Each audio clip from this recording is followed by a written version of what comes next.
Saya mau berbicara tentang kebangkitan gereja. Jadi kebangkitan Tuhan itu kaitannya erat sekali dengan kebangkitan saudara dan saya. Kebangkitan Yesus itu harus menjadi pengalaman hidup kita. Dan saya juga yakin sepenuhnya bahwa Tuhan itu mau membangkitkan saudara dan saya. Amin. Tuhan mau memberikan kebangkitan dalam hidup kita. Oleh sebab itu kita akan melihat tentang kebangkitan gereja. Nah, saudara-saudara, ada 3 hal yang ingin saya pesankan terlebih dahulu tentang kebangkitan Kristus. Jadi kebangkitan Kristus itu ada 3 pesan, saudara harus ingat ini. Yang pertama, bahwa oleh kebangkitan itu, kepercayaan kita ini tidak sia-sia.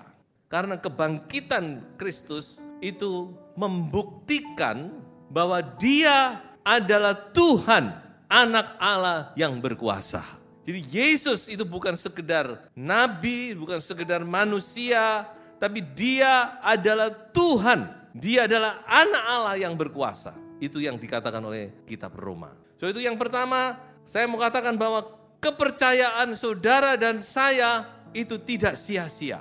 Oleh sebab itu, sekali Yesus tetap Yesus. Jangan mau digoyahkan, karena tidak ada keselamatan di luar Yesus. Yang kedua, bukan hanya kepercayaan kita tidak sia-sia, tapi yang kedua, kebangkitan itu memberikan pesan kepada kita bahwa selalu ada harapan. Jadi saudara-saudara menghadapi segala sesuatu, ingat, Yesus Kristus sudah bangkit dari antara kematian. Sebab itu kita selalu punya pengharapan. Kematian pun bisa hidup. Jadi saudara-saudara mungkin menghadapi sesuatu yang saudara anggap sudah tidak ada pengharapan lagi. Seakan-akan sudah mati, sudah tidak ada cara lagi untuk menolong. Apakah itu masalah rumah tangga, apakah itu masalah ekonomi, atau bahkan mungkin kesehatan. Saya mau katakan bahwa dalam Yesus selalu ada pengharapan. Amin, saudara. Yesus, Dia sudah bangkit dari kematian. Mati pun bisa hidup. Apalagi kita masih hidup. Amin, saudara. Dan yang ketiga, bahwa kebangkitan Kristus itu juga kebangkitan saudara dan saya. Itu yang saya katakan tadi. Kebangkitan gereja Tuhan. Saya mau berbicara tentang satu nubuatan yang terdapat di dalam Yehezkiel pasal 37. Tapi sebelumnya saya ingin memberikan sedikit latar belakang dari kitab Yehezkiel. Jadi saudara-saudara, penawanan kerajaan Yehuda, kita tahu kerajaan itu terpecah bukan? Ada kerajaan Israel sebelah utara yang ibu kotanya Samaria, itu sudah lebih dahulu ditaklukkan oleh Asyur. Ditawan dan tidak pernah kembali lagi. Sampai sekarang, mana itu orang suku, 11 suku Yahudi yang sudah ditawan tuh, kita tidak tahu, hanya Tuhan yang tahu ya. Dan kerajaan selatan, kerajaan Yehuda, ibu kotanya Yerusalem, itu yang akan ditaklukkan oleh Babel. Saudara perlu ketahui bahwa penaklukan itu tidak sekali. Jadi ada 3 gelombang, 3 kali. Yang pertama yaitu tahun 606 sebelum Masehi, waktu pemerintahan Raja Yoyakim. Dan di situ Daniel beserta ketiga temannya ditawan. Kemudian yang kedua, gelombang kedua itu 10 tahun kemudian, tahun 596 sebelum Masehi, waktu Raja Yoyakin memerintah. Nah disinilah Yehezkiel itu ditawan ke Babel. Jadi Yehezkiel ini nabi yang melayani di Babel. Dia melayani umat Tuhan, tapi dia statusnya sebagai tawanan di Babel. Jadi kalau sudah membaca Yehezkiel, sudah bayangkan dia itu bukan di Yerusalem, tapi dia ada di Babel. Nah gelombang yang ketiga ini yang pamungkas, tahun 586 sebelum Masehi, waktu Raja Sedekia memerintah. Dan ini kerajaan Yehuda musnah sepenuhnya. Semua dihancurkan, termasuk bait Allah yang mereka banggakan dihancurkan semuanya. Nah baik, jadi sekarang kita melihat bahwa Yehezkiel, nabi yang dipakai Allah di Babel, dia mendapatkan sebuah penglihatan, saudara. Penglihatan yang kita baca di dalam Yehezkiel pasal 37. Judulnya adalah Kebangkitan Israel. Nah, sudah harus tahu bahwa Israel ini bukan sekedar bicara orang Israel, tapi bicara saudara dan saya. Karena kita ini adalah Israel rohani. Kita adalah orang Israel yang sesungguhnya. kata Rasul Paulus. Ya. Coba saya baca ayat 1 sampai ayat yang ke-14. Lalu kekuasaan Tuhan meliputi aku, dan Ia membawa aku keluar dengan perantaraan Roh-Nya, dan menempatkan aku di tengah-tengah lembah. Dan lembah ini penuh dengan tulang-tulang. Ayat yang ketiga. Lalu Ia berfirman kepadaku, hai anak manusia, dapatkah tulang-tulang ini dihidupkan kembali? Aku menjawab, ya Tuhan Allah, Engkaulah yang mengetahui. Nah, ngomong sama tulang ya. Hai tulang-tulang yang kering, dengarlah firman Tuhan. Ayat yang kelima. Beginilah firman Tuhan Allah kepada tulang-tulang ini. Aku memberi nafas hidup di dalammu supaya kamu hidup kembali. Ayat yang ketujuh. Lalu aku bernubuat seperti diperintahkan kepadaku, dan segera sesudah aku bernubuat, kedengaranlah suara. Sungguh suatu suara berderak-derak, dan tulang-tulang itu bertemu satu sama lain. Ayat 9. Maka firman-Nya kepadaku, bernubuatlah kepada nafas hidup itu. Bernubuatlah, hai anak manusia, dan katakanlah kepada nafas hidup itu, beginilah firman Tuhan Allah, hai nafas hidup, datanglah dari keempat penjuru angin, dan berembuslah ke dalam orang-orang yang terbunuh ini, supaya mereka hidup kembali. 11. Firman-Nya kepadaku, hai anak manusia, tulang-tulang ini adalah seluruh kaum Israel. Sungguh mereka sendiri mengatakan, tulang-tulang kami sudah menjadi kering, dan pengharapan kami sudah lenyap, kami sudah hilang. Ayat 13, dan kamu akan mengetahui bahwa akulah Tuhan pada saat aku membuka kubur-kuburmu dan membangkitkan kamu, hai umatku, dari dalamnya. Ayat 14 sama-sama. Aku akan memberikan rohku ke dalammu sehingga kamu hidup kembali, dan aku akan membiarkan kamu tinggal di tanahmu, dan kamu akan mengetahui bahwa aku Tuhan yang mengatakannya dan membuatnya. Demikianlah firman Tuhan. Ini satu penglihatan yang sangat dahsyat, saudara-saudara, dan mengerikan sebenarnya. Saudara kalau lihat tengkorak aja, saudara tengkorak menari-nari gidik-gidiknya. Tapi ini bukan satu, tapi banyak tulang-tulang itu membentuk tengkorak lalu menjadi manusia. Ya, kita melihat di sini sebuah penglihatan yang luar biasa. Ya, saya yakin penglihatan ini ditulis bukan sekedar hanya untuk sejarah, tapi ini berkaitan erat dengan hidup kita. Bagaimana Tuhan membangkitkan gerejanya. Jadi secara keseluruhan kita bisa mengatakan bahwa gereja seluruh dunia lah, secara umum, secara global, gereja ini sudah kering, saudara.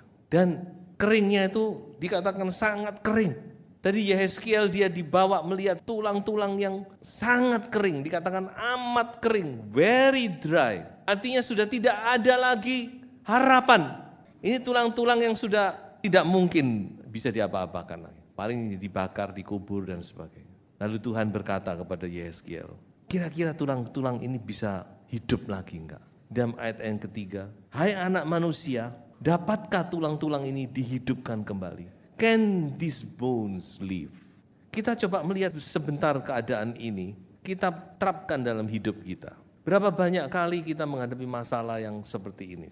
Seakan-akan seperti sudah tidak punya pengharapan lagi. Tadi sudah saya katakan bahwa kebangkitan Kristus itu memberikan pengharapan kepada kita. Di sini kita melihat satu pemandangan yang sudah mati, kering, berserakan di mana-mana. Sudah tidak ada pengharapan lagi. Tulang yang sudah kering. Kalau sudah tulang kering pisan, mau diapakan lagi sudah? Tidak mengeluarkan apa-apa lagi. Dan seringkali kita juga merasa bahwa sudah tidak bisa diapa-apakan lagi. Tidak bisa dibangkitkan lagi. Makanya Tuhan bertanya kepada Yehezkiel, Yehezkiel, hai anak manusia, apa tulang-tulang ini menurut kamu bisa hidup lagi? Saudara juga mungkin berpikir, apa masalah saya ini bisa tertolong, bisa hidup lagi, masih ada apa pengharapan? Dan Yehezkiel dia menjawab dengan sangat diplomatis. Dia ngomong, ya Tuhan, hanya Engkau yang tahu. Nah ini susah. Sebenarnya kalau mau mantap lagi dia harus ngomong, Tuhan, bagi manusia tidak mungkin hidup, tetapi bagi Tuhan bisa hidup lagi. Amin, saudara. Sudah harus punya keyakinan seperti itu. Secara manusia memang sudah tidak mungkin, ini tulang sudah kering, sudah berserakan di mana-mana. Ya apa mau menghidupkan lagi? Tidak mungkin secara manusia. Tapi sekali lagi, apa yang tidak mungkin bagi manusia, itu sangat mungkin bagi Tuhan. Saudara, keadaan saudara sudah kering hari ini. Mungkin kantong saudara kering, banyak orang terlilit utang seperti sudah tidak punya pengharapan lagi. Minus terus. Atau mungkin rumah tangga saudara sudah kering. Sudah tidak ada kasih lagi. Hubungan suami istri sudah kering. Hubungan orang tua dan anak sudah kering. Dan saudara bertanya, apa bisa dipulihkan? Saya mau katakan berdasarkan firman Tuhan, tidak ada yang tidak mungkin bagi Tuhan. Mari saudara katakan seperti Yesaya, Tuhan Engkau bisa. Lalu dikatakan saudara, Tuhan berkata, oke, sekarang kamu mulai bernubuat kepada tulang-tulang ini. Perkatakan firman Tuhan. Nubuat itu memang bisa nubuat dalam arti nubuat sesungguhnya, tapi juga bisa memperkatakan firman, dan firman itu adalah perkataan nubuat, saudara. Tuhan Allah berkata, perkatakan firman atas tulang-tulang ini. Nah ini saudara, firman, perkatakan firman. Coba kita praktekkan hal ini. Saudara yang menghadapi masalah persoalan, jangan katakan hal-hal yang negatif. Aduh mati aku, aduh begini, sudah begini, lalu menyalahkan satu dengan yang lain. Jangan. Coba mulai hari ini kita belajar, perkatakan firman dalam situasi yang demikian. Amin. Tuhan berkata, perkatakan firman itu. Karena mengapa? Karena firman hidup, saudara-saudara. Daud berkata di dalam Mazmurnya, dengan janjimu engkau menghidupkan aku. Firman Allah itu hidup dan berkuasa. Dia bisa menghidupkan. Saudara perkatakan firman itu. Dalam segala situasi yang sulit sekalipun, perkatakan firman itu. Ayo dipraktekkan. Ini yang dikatakan oleh Tuhan kepada Yeskiel. Ngomongkan firman kepada tulang ini. Nah, tulang kok diomongi firman. Tapi itu yang dikatakan. Ya, dikatakan tadi ayat yang keempat. Katakanlah kepadanya, hai tulang-tulang kering, dengar firman Tuhan. Hai masalah, dengar firman Tuhan. Amin, saudara. Hai segala masalah persoalan saudara, dengar firman Tuhan. Hai sakit penyakit, dengar firman Tuhan. Amin. Saudara yang sakit, katakan oleh bilur-bilurmu, Tuhan aku sudah disembuhkan. Firman Tuhan itu berkuasa. Saudara. Cuma kita seringkali tidak memakai, karena kita tidak percaya. Jadi ya, karena tidak percaya, kita tidak lakukan, ya kita tidak alami. Coba saudara, sudah percaya firman, bahwa firman itu hidup dan berkuasa. Saudara mau kesulitan tentang karakter, mungkin karakter istrimu, karakter suamimu, perkatakan firman. Amin, saudara. Dalam sakit penyakit, perkatakan firman. Makanya kita harus pakai firman itu. Ya karena ini yang dikatakan, perkatakan firman. Dan apa yang terjadi, saudara? Mujizat terjadi. Tulang-tulang itu bisa mulai bergerak dan mulai gaduk satu dengan yang lain. Jadi tengkorak, ngeri ya, tapi tidak sampai di situ. Tuhan tidak bekerja separuh jalan, percaya saya. Kalau Tuhan menolong, dia akan menolong sampai tuntas. Saudara. Tuhan akan bekerja sampai tuntas. Dan itu terbukti ketika tulang itu sudah jadi, maka kemudian mulai muncul. Saya juga bingung, firman Tuhan ini juga ngerti anatomi ya. Dikatakan mulai keluar urat. Urat itu tendon atau ligamen. Saudara. Itu yang menempelkan tulang dengan otot kita. Dikatakan keluar urat, kemudian keluar otot.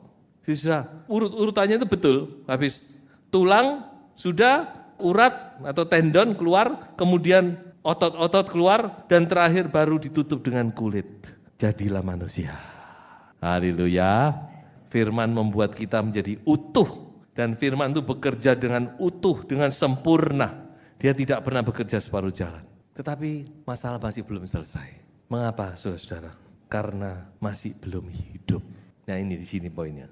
Firman Tuhan bekerja, tapi firman Tuhan harus didampingi dengan Roh Kudus. Karena hanya Roh Kudus yang bisa menghidupkan. Ini yang saya mau tekankan di sini. Roh Kudus, nafas hidup. Itu bicara tentang Roh Kudus. Masih ingat sudah di dalam Kejadian ketika Allah membuat Adam sudah jadi manusia, apa yang dikatakan oleh Kejadian pasal 2 ayat yang ke-7?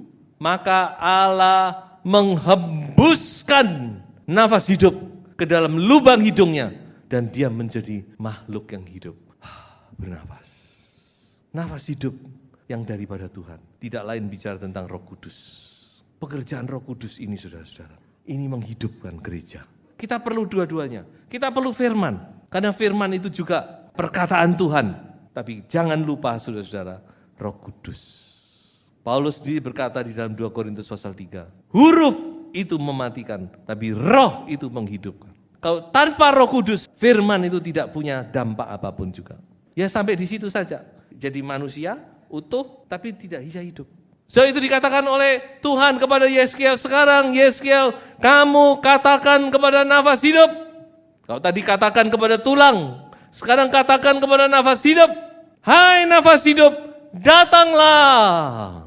Hai Roh Kudus, datanglah. Kita sering menyanyi bukan? Datang Roh Kudus, penuhiku. Datanglah nafas hidup. Dan dikatakan, mulailah nafas itu hidup dari 4 penjuru angin. Dia berhembus dan masuk ke dalam manusia-manusia tadi itu. Dan mereka kemudian berdiri menjejakkan kakinya menjadi suatu tentara yang sangat besar. Sekarang sudah bukan biasa-biasa lagi, tapi tentara. Saya ingat bangsa Israel waktu dilepaskan dari Mesir. Mereka itu bukan tentara, mereka itu budak saudara-saudara. Kok megang pedang? Tidak bisa pegang pedang, tiap hari kerjanya cuma bikin monumennya Firaun, ya, bikin kotanya Firaun, cuma bergumul dengan batu, dengan ini. Tetapi Tuhan membentuk mereka sedemikian rupa menjadi laskar yang hebat. Tuhan memanggil saudara dan saya bukan cuma supaya kita ya cuma gini tok saudara. Tiap minggu datang gereja, dengar firman Tuhan lalu pulang. Tidak, saya yakin tidak demikian. Tuhan punya rencana dalam hidup saudara dan saya. Tuhan mau menjadikan kita laskar. Amin. Laskar yang kuat, yang perkasa. Untuk apa? Laskar itu. Coba kita baca di dalam Mazmur 68 ayat yang ke-12.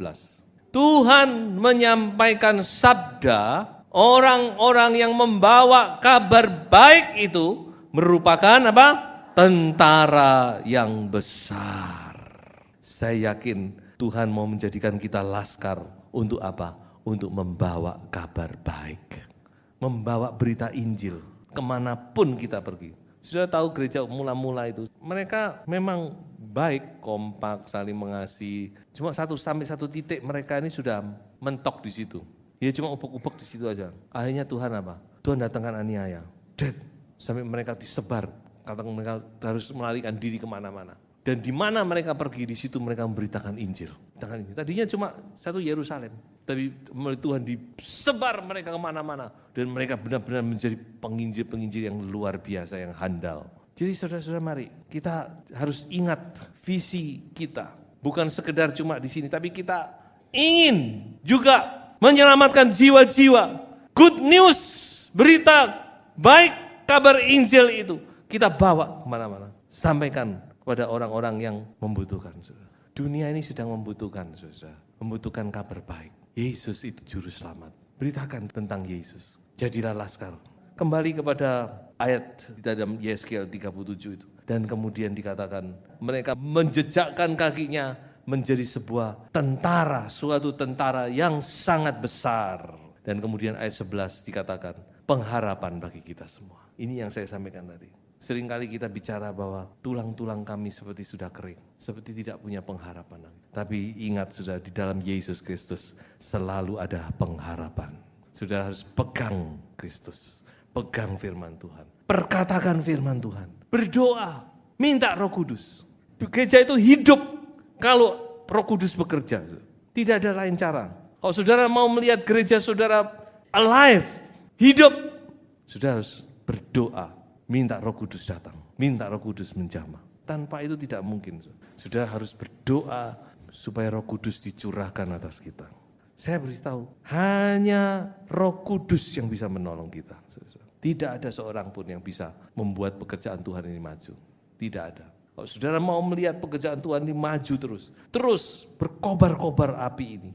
Tidak padam tapi terus berkobar. Ayo doa. Daud 1 hari 7 kali dia memuji-muji Tuhan. Daniel 1 hari 3 kali dia membuka tingkap-tingkap kamarnya berdoa ke arah Yerusalem. Mari saudara ya, saya mau mendorong kita, ayo. Oh berdoa, minta Roh Kudus datang, berhembus. Supaya kita hidup terus, berkobar-kobar, api ini tidak memadam, tidak makin kecil tapi terus membesar terus. Sehingga kita benar-benar menjadi laskar yang dipakai Tuhan di hari zaman. Dan ayat 14 dikunci dengan sebuah janji Tuhan. Aku akan memberikan rohku ke dalammu sehingga kamu hidup kembali. Dan aku akan membiarkan kamu tinggal di tanahmu. Dan karena aku Tuhan yang mengatakannya dan membuatnya, demikianlah firman Tuhan. Tuhan Yesus memberkati saudara semua ya.